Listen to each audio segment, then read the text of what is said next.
Bienvenido a Clic y Contexto. Para ir más allá del scroll infinito y entender realmente lo que está pasando, un clic nos trae un titular, un trend, una noticia que lo cambia todo. Pero, ¿cuál es el contexto? Bienvenidos, bienvenidas a Clic y Contexto. Hoy vamos a entrarle a un tema, bastante complejo. La violencia política en razón de género aquí en México es una figura legal que, se creó para proteger, pero ahora mismo está generando un debate intenso, diría yo. ¿Se estará usando para callar críticas? Exacto. Justo de eso vamos a platicar. Vamos a ver qué es exactamente, cómo funciona esta figura legal y sobre todo cómo se está aplicando en algunos casos recientes que han levantado ámpula, ¿no? Veremos las distintas perspectivas. Perfecto. Y antes de arrancar, les recordamos que ya nos pueden encontrar en Spotify para escuchar análisis como este. Ahora sí, empecemos.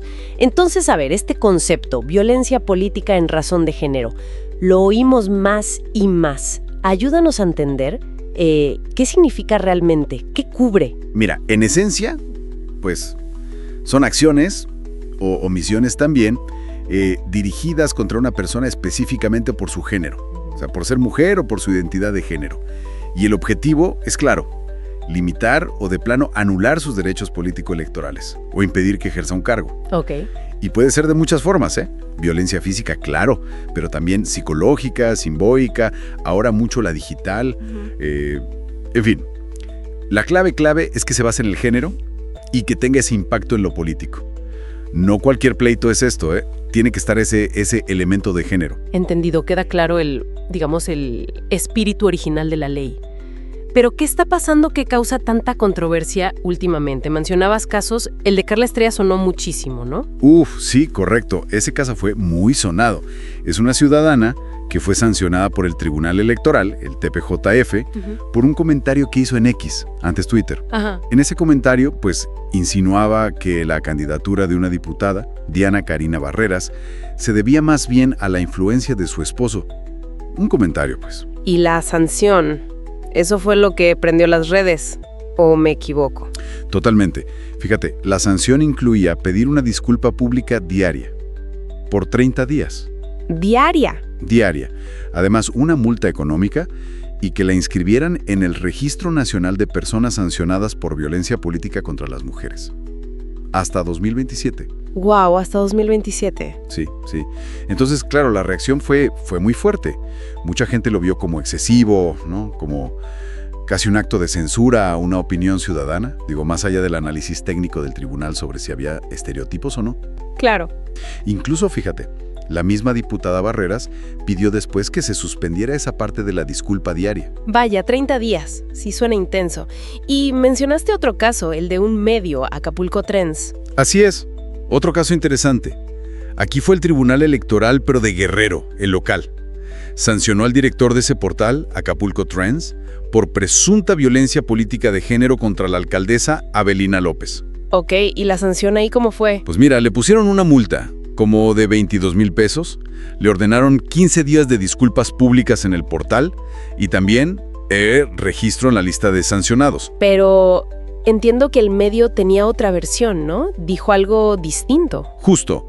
Ellos argumentan que la denuncia vino justo después de que publicaron investigaciones sobre supuestos desvíos millonarios en el gobierno de la alcaldesa.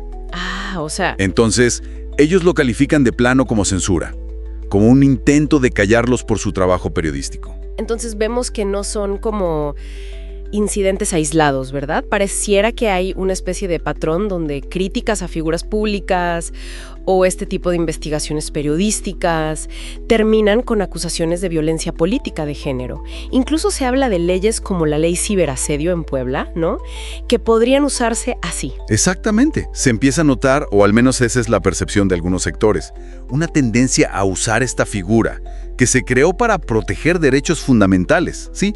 Pero en contextos de crítica política, de escrutinio periodístico, y eso alimenta la pregunta central, ¿no? ¿Cuál sería esa pregunta?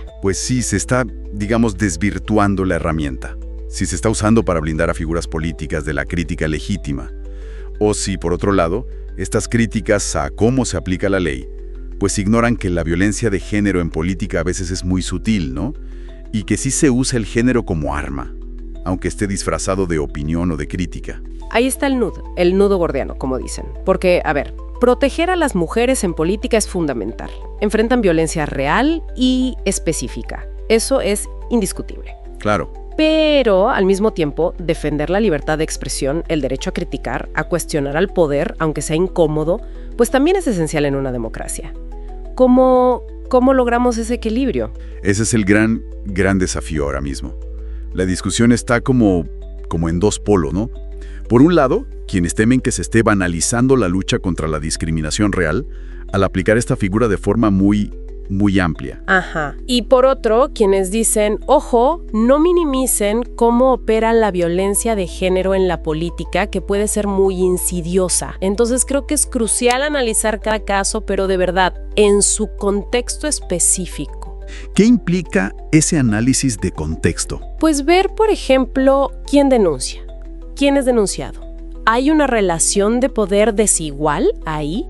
Y sobre todo, la crítica. ¿Se enfoca en la función pública, en las acciones de la persona en su cargo, o recurre a estereotipos de género para descalificarla? Esa es la diferencia, creo yo. Y bueno, toda esta situación nos deja con una pregunta de fondo, muy importante para el debate público, para la salud de nuestra esfera pública. ¿Cuál sería? ¿Cómo podemos asegurar que estas herramientas legales, pensadas contra la discriminación, de verdad protejan eficazmente, sin que se conviertan, al mismo tiempo, en mecanismos que silencien el disenso o que impidan la rendición de cuentas que es tan necesaria? Es una reflexión clave, sin duda. Algo que hay que seguir observando muy de cerca. Muchísimas gracias, de verdad, a quienes nos escuchan. Y un agradecimiento especial a quienes apoyan este espacio con su suscripción. Su apoyo es fundamental. No olviden suscribirse si todavía no lo hacen, ¿eh? Déjenos sus comentarios, qué piensan de este tema y claro, su me gusta siempre ayuda. Nos escuchamos en la próxima.